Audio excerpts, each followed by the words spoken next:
My name is Linda Payne. I'm a Family Crisis Therapist Supervisor with the Department of Children, Youth, and Families Prevention and Behavioral Health Division. I've been doing this kind of work for over 25 years. Right out of college, I knew I wanted to work in the human services field. I have a psychology degree. I love working with people and especially working with children. I think in this field we make an impact, which is very important, on the lives of families that we work with as well as in the lives of the children that we work with. And when we find other agencies that like to work with us and collaborate with us to make that difference in the lives of the families, that's an awesome thing to do. As a family crisis therapist supervisor, you are supervising the family crisis therapists out in the K-5 schools throughout the state of Delaware.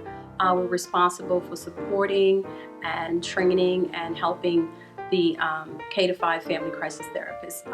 You are their mentor. You're the teachers, you do professional reviews with the staff, you meet with them, you do one-on-one site visits, you do cluster meetings that we have on a regular basis.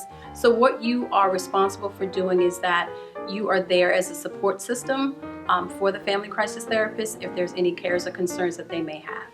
A person who's interested in coming into the field as a position of family crisis therapist or human services, the reward again is what you're able to give back to families and what you see the outcome to be once you put your efforts and your skills and your desires into working with families and children. It's an awesome position. It's a great job.